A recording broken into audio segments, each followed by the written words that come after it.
starting right now and going for the next hour is with John Whaley, founder and CEO of UnifyID. He has a doctorate in computer science from Stanford, is the winner of numerous awards, including the Arthur L. Samuel Thesis Award for Best Thesis at Stanford, and has worked at IBM's TJ Watson Research Center and Tokyo Research Lab. He was named one of the top 15 programmers in the USA Computing Olympiad, and basically he's just an all-around badass and an expert in computer security. So welcome, John. Thank you so much for coming today to share your insights with everyone here at Interncon 2020. Awesome. Yeah, it's great to be here, and hello to everyone. It's an honor to be here. So. Awesome. So tell us a little bit about UnifyID and what it is that you do. Yeah. So So at UnifyID, we do authentication. So, we strongly believe you're not a 9-digit number. You're not a piece of plastic with your photo on it. And you're certainly not a password with a capital letter, a number, and a symbol.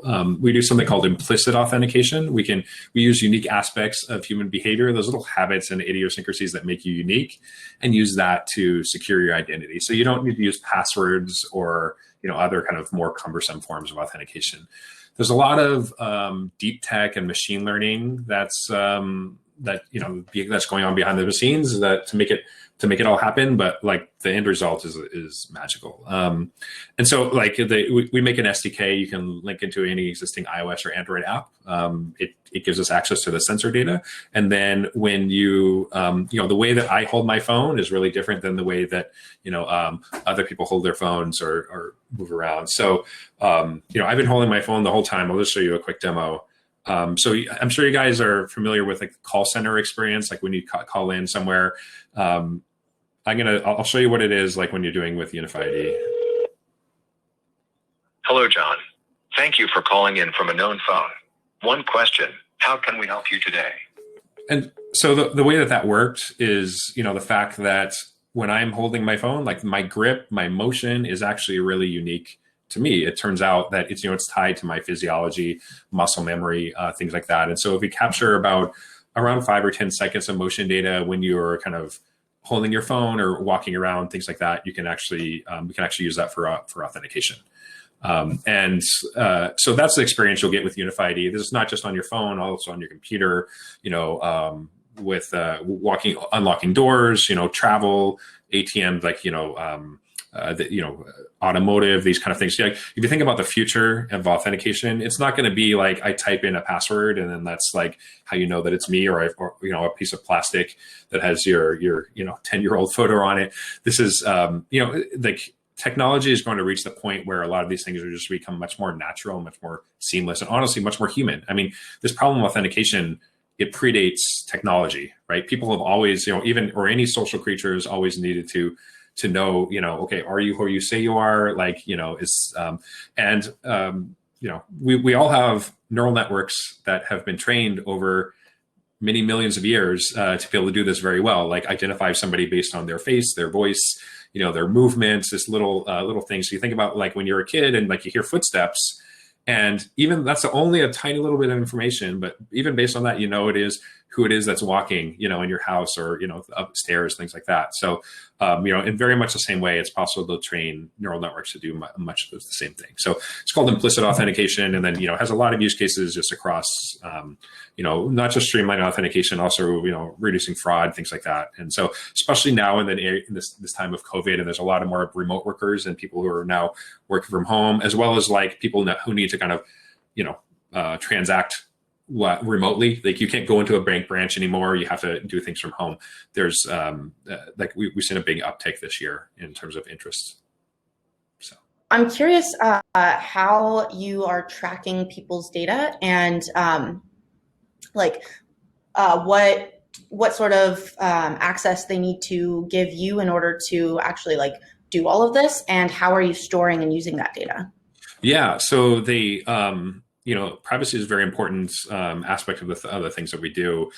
So all the data stays local on the local device. We don't want to become a honeypot for everyone's, personal data around things like gates and things like that, because you can tell an amazing amount of information about somebody just based on, for example, the gait, like the way they walk.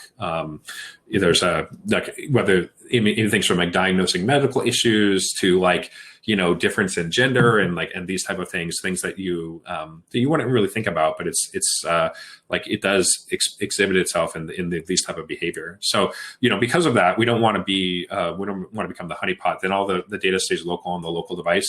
We do, and then we make an SDK that links into other apps. We then leverage the permissions of the app that we are embedded in, and then to be able to get access to the sensors. And for example, if you have background location permission, then we'll be able to use that.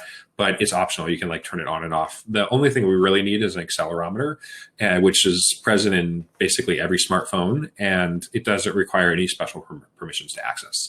And so we're able to get a very strong signal just purely from accelerometer. Obviously, the more sensors you have, the stronger signal you can get. Also using like fingerprint IDs? We do. So the part that we are focused on is very much the implicit part, the passive. I want to be able to just walk up to my computer, have it unlock, and then like it know it's me. Or I walk up to my front door and then have it unlock, right? Or I make a phone call and then they already know it's me without having to go and answer. What's my mother's maiden name or my social security number. And so that's the part that we're focused on. We also have something called push auth, which will allow you to kind of then make it a more explicit authentication, like using fingerprint, facial recognition, PIN, passcode, those other type of things. But those are more of the exception rather than the rule. In most cases, there's enough that's unique about you that we can authenticate you seamlessly. Yeah, because one thing that I was wondering is like, now that people are able to find different ways to hack into things, what if someone was able to create a copy of your fingerprint and use that? Because then your fingerprint is right. So let's say you go on to the next thing, and then it happens to 10. You only have 10.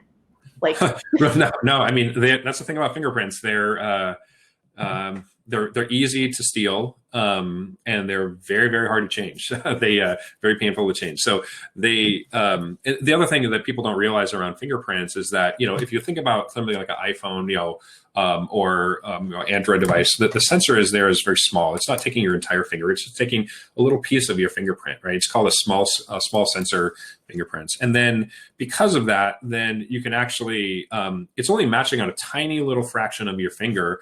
And so there's this thing called master prints. So you can look it up. There's basically what people have done is they've created these master fingerprints that just take all these little aspects of these different people's fingerprints from around the world. And then using that, what they show is that they're able to, on real devices, able to unlock 60% of the time using just this one master set of fingerprints. And so these are like fingerprint, it's pretty convenient. It's better than nothing, obviously. But it's certainly not the end all be all of security. And then as well as think about now more and more people wearing gloves, for Face ID. Again, Apple says your face is your password. Your face is not your password. Your face is your username. That's where you present to the entire world to say, this is who I am. There's nothing private about your face at all. They claim to have some special camera that's magic to do this.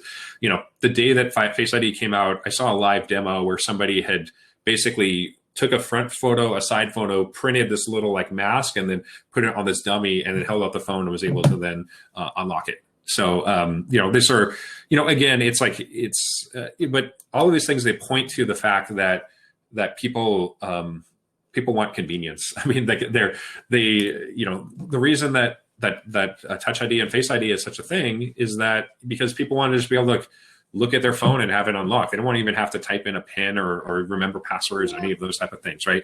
It's just, certainly there's a big, sorry, my son is here. Yeah. Certainly there's a big, there's a big opportunity there for more seamless forms of authentication. So, yeah. Also, hello to your son. What's his name? Yeah. Bryce. Yeah. Bryce. Yeah. Cool. So do you see this as the future of authentication, or like how do you see? I mean, there's no silver bullets in security or authentication. Like but this was a technology that didn't exist a few years ago, and now it does. And we think this is going to be an important component of authentication in the future, like the ability to, without the user having to do anything different, like just in a purely passive way, to be able to then seamlessly authenticate people. I mean, this is the way it's going to be in the future. Like your car will recognize you, your house will recognize you. I mean, even you walk into a brick and mortar store, they're going to know, like, I go into the bank, it's not going to be, here's my piece of plastic, I'm going to swipe, and then I'm going to type in this 4-digit PIN, and like that's how you know it's me. They're going to come in, they're going to greet you by name, they're going to you're going to have special promotions that are like geared towards you. This is like the direction that things are going. And honestly, it's going to be like, for the longest time, technology, individuals, humanity had to adapt to the limitations of technology, right? Think about passwords and things like that. That's like, it's very much along these lines. And then eventually what happens is technology reaches the point that like it kind of meet people where they are. And then, now, you can just basically be yourself and then interact in a much more natural way, in a much more human way. And so that's the way that these things are going in this direction. And so we just want to be the best in the world at that one thing, just like how to passively authenticate somebody, just based purely on this, this passive information, passive sensor data. That, again, I think that there's no silver bullet in security.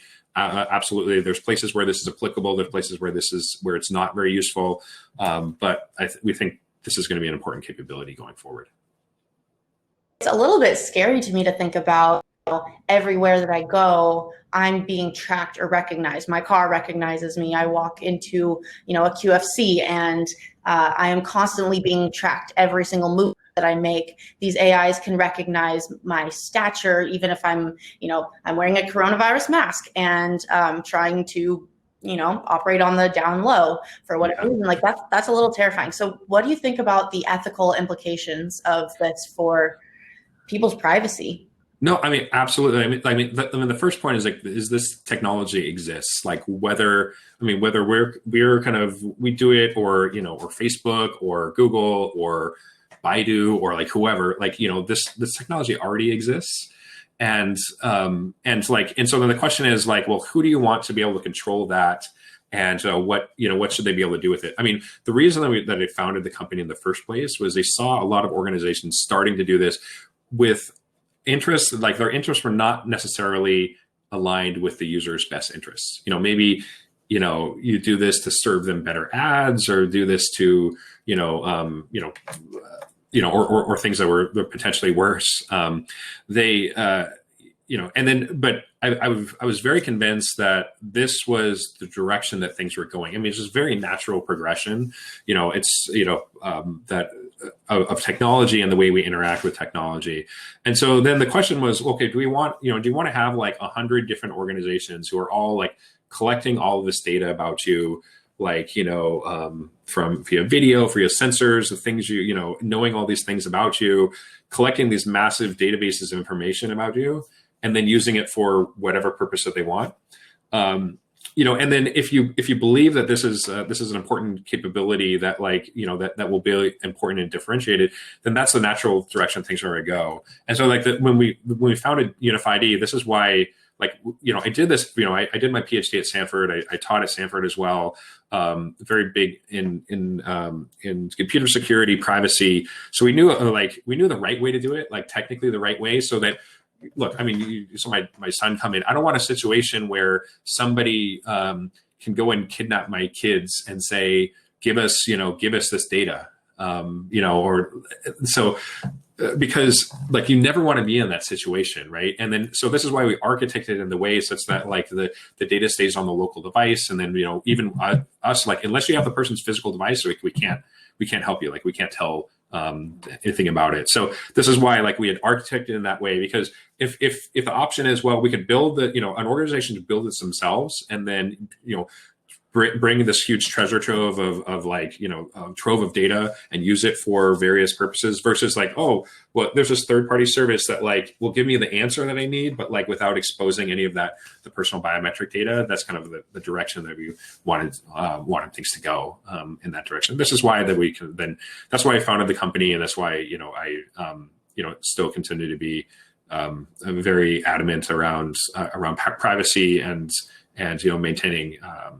maintaining user privacy. I mean, ultimately, you as a user should be the one that has control over this. Like, you should be the one that should be able to say who is allowed to use, what data, and also the data should. I mean, this is not the model today, but like the way that this type of data, personal data, should work is. You should continue to own your data. I mean, even if you may let Facebook borrow it for some reason, or other apps and services borrow it for some point in time, but you should be able to then say, I don't want you to use that anymore. And then they should stop using it. I mean, that's the way that things should work. And I think that there's we're seeing kind of more of that as just within society around like a more sensitivity about some of these topics. So it sounds like you take privacy very seriously, and that's awesome. And so I would be inclined to, use your service. But I also would wonder, is there any chance of you selling your company in the future to some big tech company that could then use that data and, the users that you have? Yeah, I mean, there are a lot of companies that are already doing this. I mean, if you've ever gone, despite whatever lip service or anything, I mean, if you see how much Google knows about you, how much Apple knows about you. If you ever gone to Apple and used to go to like the visited places, and you can see like, oh my God, like this is like, there's stuff in here that you may not even want like your significant other to know about. Like this stuff is very, very private. Not to mention like your cell phone, the Verizon, AT&T, Sprint, etc. They have a huge amount of information about you. Look at Google. They read all of your emails. They know all of your chats. They even kind of get your, they have access to your video streams and everything. So there is, look, the attitudes around this have shifted. If you think about Alexa, like think about like Amazon Echo, right? If just think about like maybe 10 years ago, 10, 15 years ago, if you said you're going to have a microphone in your house so that Amazon can listen to everything you say, so that you can, order toilet paper or whatever, ask what the weather is, like people think you were crazy. That's like literally straight out of 1984. But that is, it's one of the top selling products, and it's not just Amazon. I mean, like there's other, like with Siri and with, and OK Google and all of them, like there's value in there. And like, you look at like, what's the actual value? There's like a little bit of convenience. Well, it's like people are willing to trade that off. And so attitudes have certainly been shifting. They will continue to shift around this. Like people, you think about, passwords. Passwords are so they're so terrible for so many reasons. But another reason they're terrible is that people are willing to give them out pretty freely. There was they did a study where they offered people like a bar of chocolate, like a chocolate bar, if they would give them your password, and a huge proportion of people actually did it because like in exchange for like, okay, I'll give you this chocolate bar, and then you'll tell me what your password is, and people would do it. And like because ultimately, this is why a company like ours can exist, is because they, people they care a lot about they do care about privacy and security, but they care more about convenience. And so this is why providing a solution that kind of takes the human element into account. And then knowing that this is the way that people are, I think about my parents. So like I was gonna stream the football game. I went to Stanford. I watched the Stanford Cardinal, right? And it was on like the Fox Sports 1 channel. I didn't have that, but my dad had it on his cable package. So I called him up and I said, "Hey, can you tell me the password for your to log into your cable so I can like watch the game?" And he told me what the password is, and I said, "Dad, that's the same password I set up for you 20 years ago."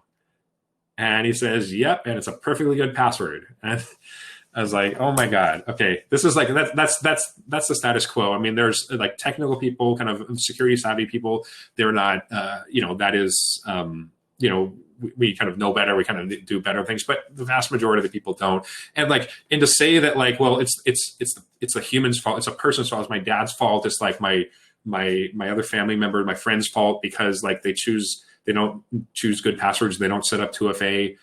I think that you're missing the point if that's what you think. I think that, I mean, the real issue is there's a failure of technology and imagination. So if be able to leverage technology to kind of then allow people to interact in a much more natural way, I think that's the direction that things are going. So how specific does it need to be in the sense that, let's say I'm holding my phone over here and now it's in my pocket and now it's over here. Like, what makes that different? Let's say this is a good question we're getting from the chat is like, what if you're drunk and you're walking and like you're a little wobbly? Is it still going to recognize you and let you in? And like, how will it distinguish you from someone else who is walking with your phone in their pocket and they are of a similar size and they're also drunk or something? Yeah. So, I mean, so this is where like we have a huge amount, we've done a huge amount of research in this area. We've been working basically for the last 4 years on this and like have validated this on like a very large data sets and everything. I mean, it turns out that people are pretty unique. I mean, like you'd think that, oh, this is what's unique about me. Well, I mean, the truth is like, if you think about like when you're walking, for example, this is like the way that you walk has been built up over many, many years of like muscle memory and repetition. And it's also like, it's tied to your physiology. Right. And so like, so we've done all these experiments. Like we did these tests where we, had actors who tried to mimic other people's behavior. Right. People are trained in this and like try to watch somebody, they know that they're using gait, for example, try to mimic somebody's gait exactly. You get identical twins. We've done these tests with identical twins where it's like genetically exactly the same. They bypass facial recognition and all this, but it turns out like at least for the things that we've tested so far, that the techniques we use are resilient against these types of attacks. Now, that's not to say that there's no attack that can replicate this, but that's the truth is there's no such thing as absolute security. Like, I mean, there's many people, especially in like when you're in school and you're kind of studying this from an academic point of view, there's this, oh, well, I'm using 2048-bit encryption. There's nobody like, it'll take somebody like 100 trillion years to crack this, I'm safe. Right. It's like, no, you just like have somebody, beat them with a rubber hose or the hammer or whatever, and then, get them to tell you what the password was. I mean, this is, very much in the same way in security. It's not like you need to like run faster than the tiger. You just need to run faster than the other people. So much of security is like that. The only truly secure system is one that is turned off, it's not even powered on. It's just, in the bottom of a bunker somewhere that like is never, it's never even used. Right. And so that's the only way to really make things completely secure. And even in that case, there are plenty of ways to attack it. And so what you just have to do, like so much around security and risk and fraud is about, it's not so much like I'm gonna make this absolutely secure. It's you do the best that you possibly can, and you make it costly enough for the attackers that it just becomes very cost prohibitive to be able to then do this attack. I mean, if you are a nation state and you have access to the supply chain for devices and other things, there is nothing that you can do at that point. I mean, there's like, if somebody has access to the supply chain and then like before you even use the device, it has exploits and holes, and backdoors within it. There's literally nothing that you can do in these cases. Of course, like to be able to affect that type of attack, like you need some really significant resources to be able to, go and affect the supply chain or get into the routers that are switching traffic for, in the core of the internet or these type of things. But, certainly there's capabilities to be able to do that. And so, this is, again, it's like, when you want to design a security system, you want to basically, there's a defense in depth argument there as well. You just basically want to have as many layers as possible. The nice thing about this type of authentication is that it's 100% passive. So because the hardest part about security is not the technology part, it's the human part. If everybody chose 20 character passwords that were totally random and change them often and use a different one for each service, there wouldn't be very many security concerns at that point. But the truth is, people don't because it's just not really not practical. So can you give us some numbers here? Like Truth Seeker in the chat is saying that Face ID has a 1 in a million chance of false positive. Touch ID has 1 in 50,000 chances. What about with your algorithm? So the technology that we have today, like the state of the technology today, it's about on par with a physical fingerprint. So it's about a 1 in 50,000 false positive rate. Based on that part is based on motion. Now you combine that with other things like, okay, what location it is, the fact this is actually coming from this physical device. We can fingerprint the sensors on this device. They do. So people don't know this, but like, in every one of these devices, there's a IMU sensor. It's a MEMS sensor that is that's used to measure accelerometer, gyroscope, and it has like tiny little springs inside there, basically, and capacitive plates that's used to measure like either different types of rotational energy or acceleration or magnetometer, right? So those things are so precise that there's individual manufacturing defects in every single one of those that were built. And so by sampling the sensor, you can actually tell out of the billions of phones that were created, that were manufactured, which specific device this is, because that's how precise that those sensors are. And so these, like, there's it's just amazing like what type of wealth of information you can get from these type of things. You think about when you're typing something, the way that you hold the phone, the way that the force that you use, the shape of your finger as you are touching different parts of the screen. All these things are really, really unique to you. And so like the motion aspect we have is about a 1 in 50,000 false positive rate. You combine it with other factors, it's possible to get higher, and then high enough that you can use this as an authentication mechanism. See, and how much time does the device need to be recording your activity in order for you to authenticate? Like, for example, if I had my friend pass me my phone, how long would it take before I could actually get in? So there's two parts of that. One is like, how long does it take to build a reliable model of your behavior so that we can reliably say that, like, when new data comes, like, this is you. And the second one is the detection time. Like, if I hand off my phone, somebody else picks it up, how long does that take? So the training time, it takes about 1 week. And the reason it takes 1 week is because we want to see enough of the variety of your behavior to be able to then build a reliable model for you. Like, we can build a model much more quickly than that, in the order of 5 or 10 minutes, but it's not very robust because, like, okay, it's like, we want to see you like when you're walking fast and when we're walking slow and we're wearing different shoes and like using different pockets and like the kind of your natural thing. The other thing is that some of the factors that we can use are not like the non-motion based factors are kind of more, they change more over time. So it's like, it's a Saturday afternoon. I'm sitting here at my desk at my house. Is that weird for me or is that typical for me? Like, you're able to use these type of signals there as well. And like, what are the exact RSSI values of like the different Wi-Fi access points and Bluetooth devices that are all around me? These type of things. And so those ones, it takes like, we build a normative model effectively, and then it becomes this, like binary hypothesis test, basically, where you say, like, here are some new data points. How likely is this from the distribution that's in, that is like your distribution versus like the distribution that is like the universe of all other humans, right? And so that's effectively what we do is we build a machine learning model that models your behavior, and then we do this binary hypothesis test to say, hey, given this data, does this look more like you, or does it look more like, it's somebody else? And that's how it works. And so, like, in terms of the detection time, it depends, and it actually depends a lot on what you're doing. Like if somebody picks up my phone and walks away with it, then that one, after around 10 steps or so, then we know that this is not the correct person. And we can say that with a high level of confidence.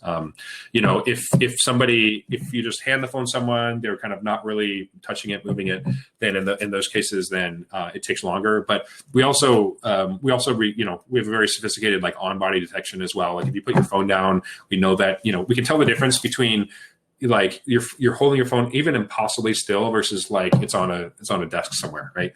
Like you can if you look at the accelerometer and gyroscope, the motion sensor data, like even if you're doing completely still, you see these little like flutters that are like around like 50 hertz, 60 hertz, 70 hertz, like that thing. I mean 50 like 1 hertz or 1.2 hertz, those kind of things. And then it turns out that's like your blood flow as it like goes through either your hand or your thigh. Like the sensors are so incredibly precise that you can pick up just like the flow of blood through your arteries and veins based on these. And so, you can tell the difference between, this is on a person versus like, this is like somewhere else that's stationary. So, yeah. Wow. That's really cool. Yeah. So is Unify, is it tested in market yet?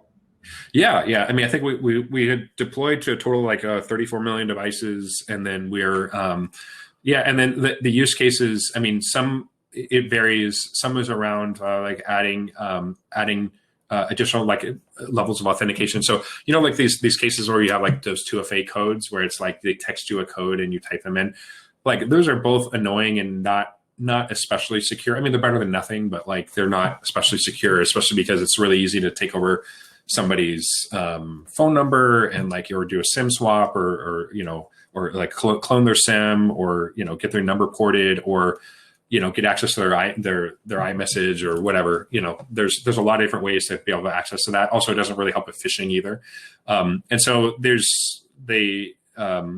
so I mean, in some cases, so the opt-in rates for these things are very low. I mean, it's like it varies on the company and the industry. It's typically between 3% and 10%. Using this type of technology, then what we do is that in most of the cases we already know its use. So you basically get a free second factor in terms of from the user experience. It's only in the exceptional cases that we need to then ask you additional questions. And so this is that's one of the contexts. The other one's around risk and fraud, just kind of understanding around no change the user experience, but then just cases where they want to know, is this the same person, or does this look like it was this is somebody else who's trying to sign up for an account, or those type of things. So. If today to check this out, can they go download an app and get started, or what's yeah, I mean, so we do have any developers who are listening on, like we have a developer portal. You can go and you can sign up, you can get access to some of our APIs and start to try them out. We have another really cool one called Human Detect, which basically it's a machine learning model that determines like the difference between, does this look like a kind of automated attack, like whether it's like a simulated device or a device that's sitting on a rack somewhere that's like just being operating in an automated way, or does this look like a real human being who's like interacting with a service? And so it's called Human Detect. It's kind of it's a variant of the technology. Instead of like using this to say, hey, is this individual the same individual? This is like, well, okay, here's some data. Does this look like the way humans act, or does this look like the way that some that not humans act, right? Or attackers act? So that's we have that API available as well. Our primary technology around the gate piece right now, that one is so. We are launching that publicly very soon. Until now, it's been we've been mostly just working directly with enterprises and customers to integrate that. We're releasing that as a public API this month. So anyone will be able to go and test out and use some of this technology to be able to then build a model, basically build a model based on somebody's motion data from their phone, and then get a real-time score of like, well, how likely is this the correct person who's operating this device? So and that's going to be a public API we're releasing this month. So. Wow, that is incredible. So what does that look like? What programming languages are you primarily writing in? And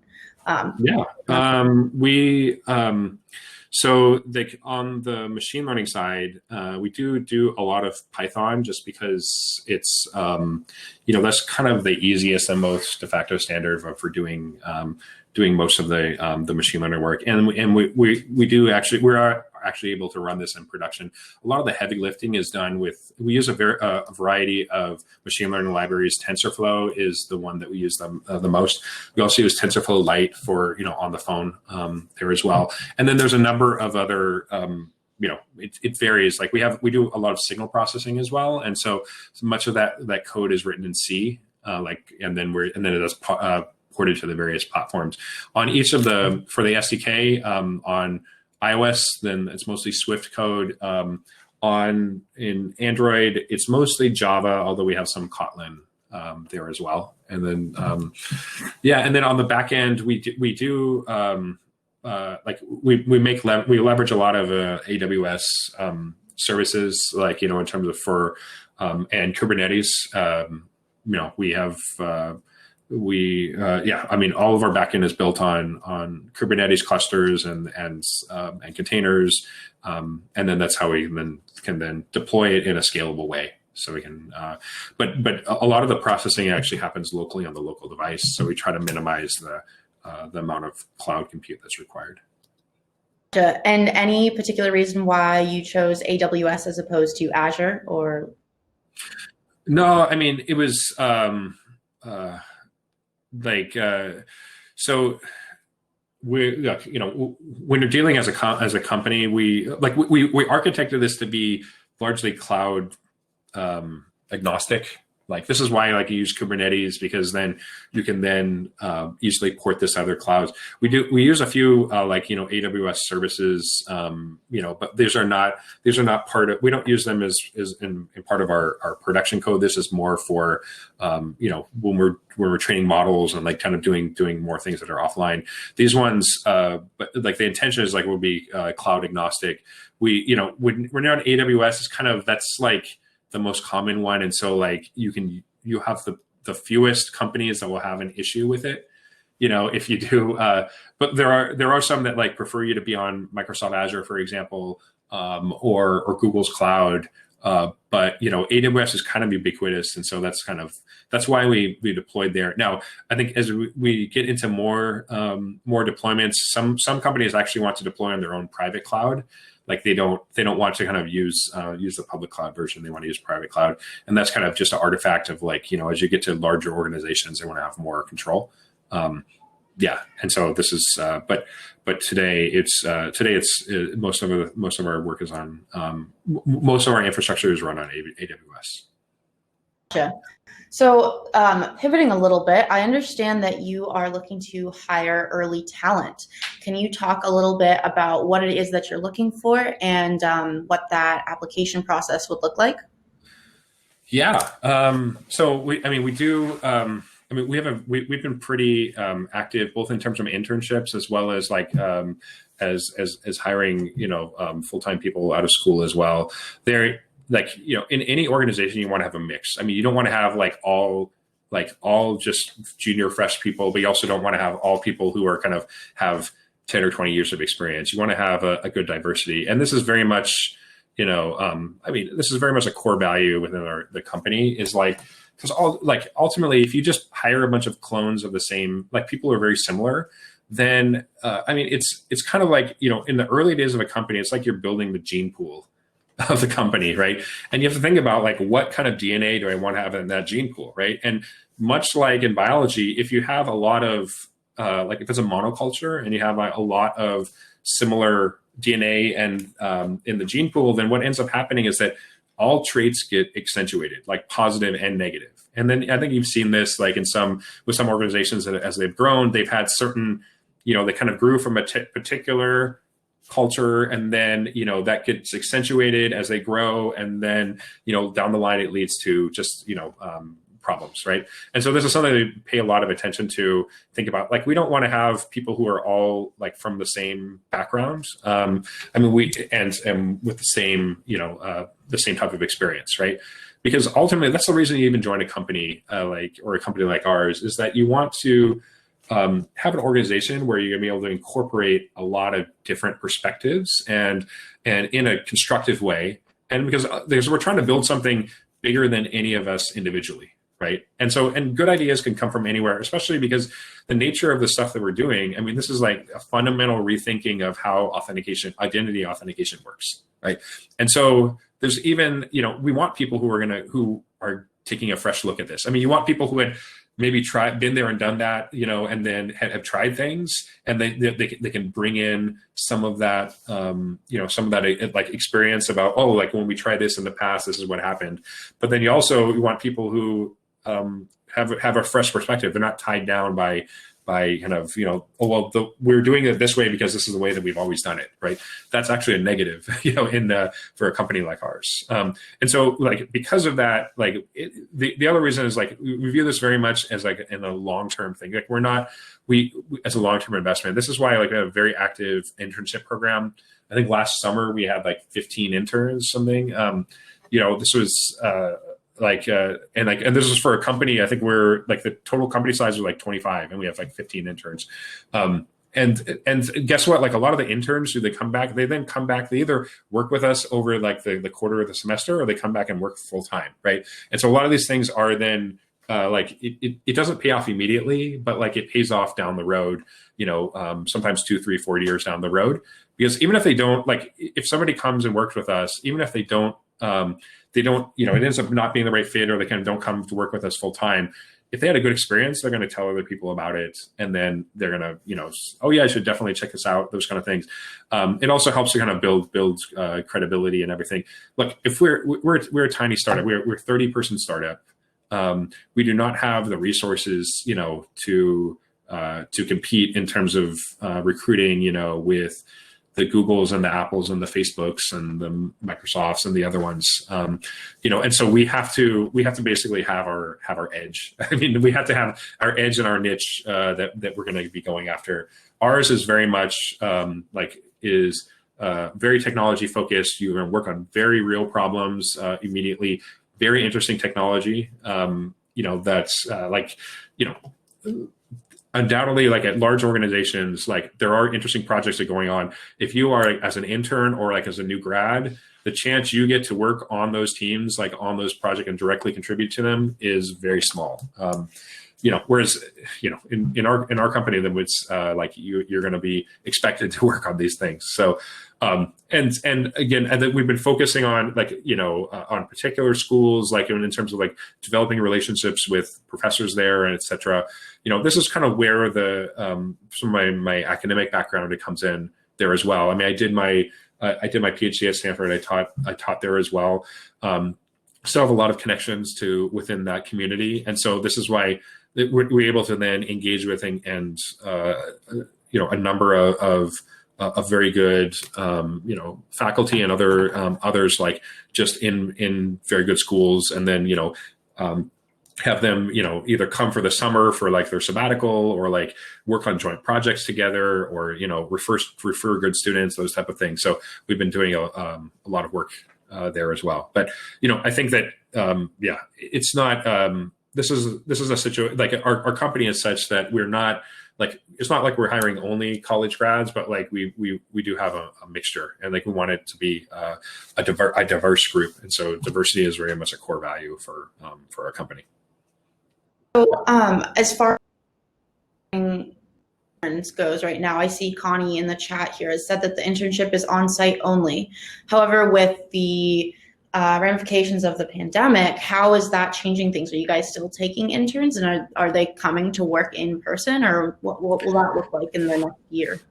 I mean, we've had a mix this year. I mean, like, everything that happened with COVID just kind of threw a wrench in everything. But we did have some people that were here who came on site. I mean, honestly, it's going to be like when you think about the internship experience, what you're going to get out of working at UnifyID, you're going to be missing like a big part of it. Like if you are remote now, I mean, that being said, I mean, like the whole world is changing now. And so like, and we are making these adjustments there as well. But there is, just because it's not just about like, okay, here's a project to work on, go write your code, and then like, we'll review it and then you're done. I mean, it's just, you're expected to participate at a much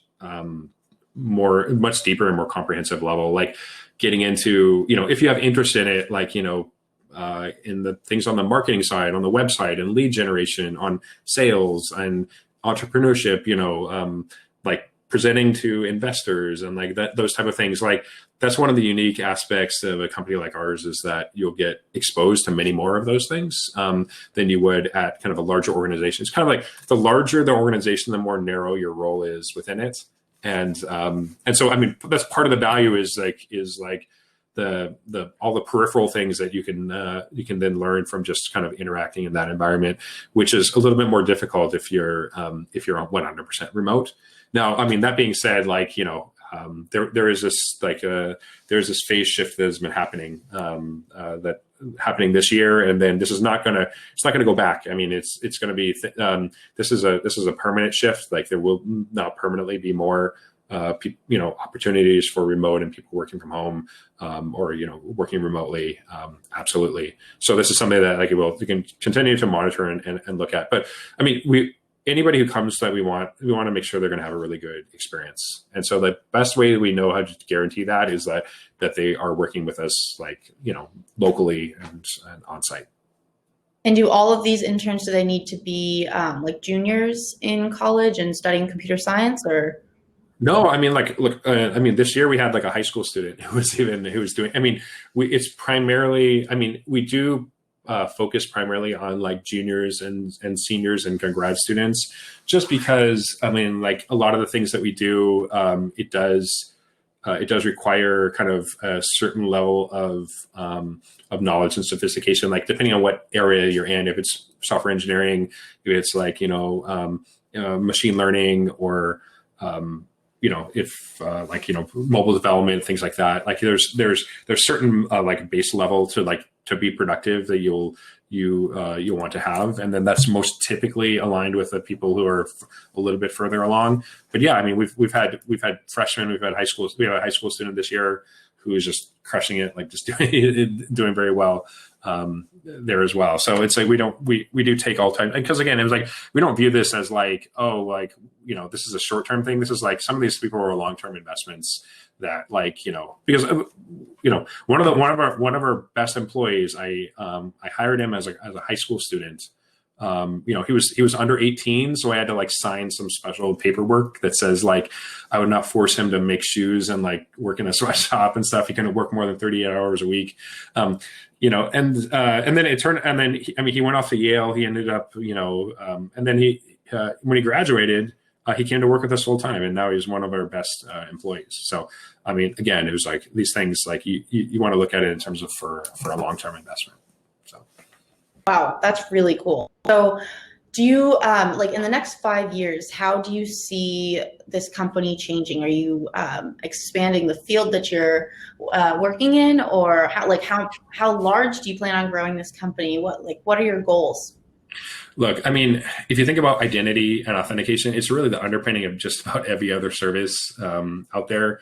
This is like there is a massive opportunity for whoever solved this problem, right? I think we want to be the ones to solve it, but it's like this problem will get solved, like absolutely. Like it's not going to be five years from now or 10 years from now. Like the way you authenticate is not going to be like, oh, let me remember my password is 1 2 3 4 5 6. Let me type that in, or, let me send you a text. My phone is right here and my computer is right here, and I need to send you a text message over this insecure SS7 protocol that like has a 6-digit code that I have to like read and then type into my computer. Like it's just silly. I mean, this is not like within 5 to 10 years, the password is not going to go away. I mean, but like password alone will no longer be the predominant method of authentication. right? And so, the question is, what's going to become your identity, right? Is it going to be your Facebook account? I mean, that's what Facebook wants. I mean, Facebook wants your identity to be your Facebook account. That's why you do like Facebook Connect and, log into everything using Facebook.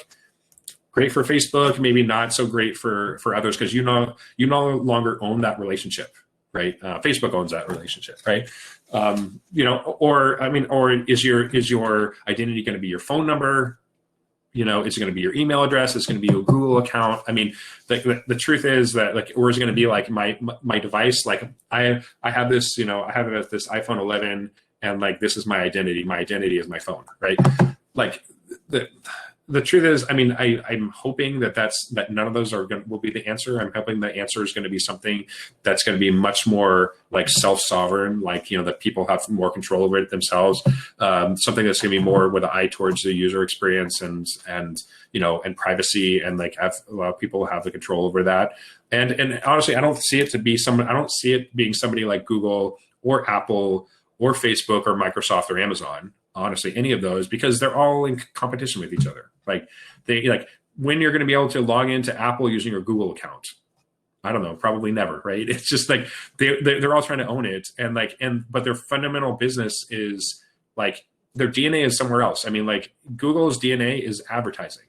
Like that's how they made all of their money, all the stuff they do. It's like, they pay lip service to other things, but like they're fundamentally an advertising company. They see everything through an advertising lens. Rightfully,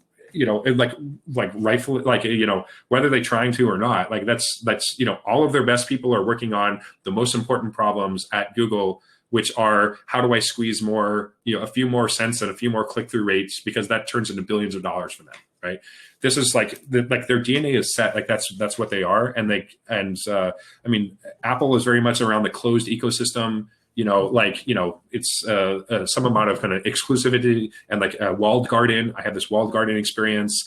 I'm not like the chance they're going to kind of allow kind of, interoperability and stuff is low. Amazon, I mean, they do have, they have a placement in, at Whole Foods and Amazon Go stores and like delivery via drone, and like, I heard they're getting the spaceships now and stuff or self-driving cars, other things. They have a pretty ubiquitous visibility, but like I would be very sad if like our identities become our Amazon accounts. Like this is not the direction they want things to go.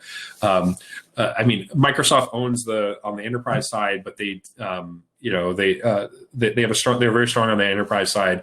They've somewhat dropped the ball on the consumer side, and let Google and other ones to then come and take a lot of the opportunities there. And so now, whereas they used to be the big guys, now they're almost the underdog in this whole race. But I mean, honestly, I don't think any of those are going to be the winners. I think the winners are going to be the ones that are independent, that have a kind of a new and innovative enough techniques to be able to do this, doing this kind of like Switzerland. Work with anybody. We're not directly competitive. Those type of things. And it's a long play. This is not like hey, we just made this cool app, and then now we're gonna we're kind of done in by next year. No, this is like we're in this for the long haul. So this is it's going to take like 5 to 10 years, but the opportunity there for whoever solves it is massive. Yeah.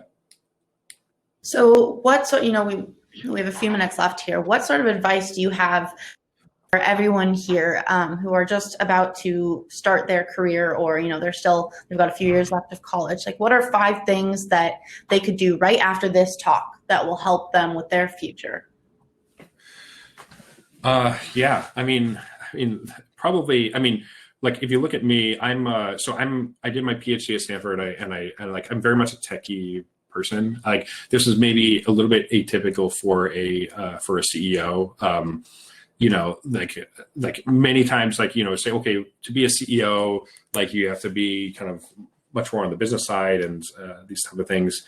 I mean, for me, I'm like I got some advice early on when I was just like had first become a CEO, was that I put my PhD on my business card, and they said, oh, maybe you don't maybe you don't want to put that on your business card, because then then people will think you're kind of too ivory tower. You're too oh, you're just I'm not impractical professor or these type of things. I thought about it, I was like, no, I spent 5 years doing this. I'm not and this is who I am. So I'm going to just do that. I can just fully embrace that. Right. And that is, I think that, life is just too short to be living someone else's life or kind of doing what you think other people think you should do. This is, if you like technology, then you should just be the best that you possibly can be in technology. If you like business, you should be the best in that. Don't try to pretend to be somebody else. If you are, if you are, interested in kind of in entrepreneurship or starting a company or something, this is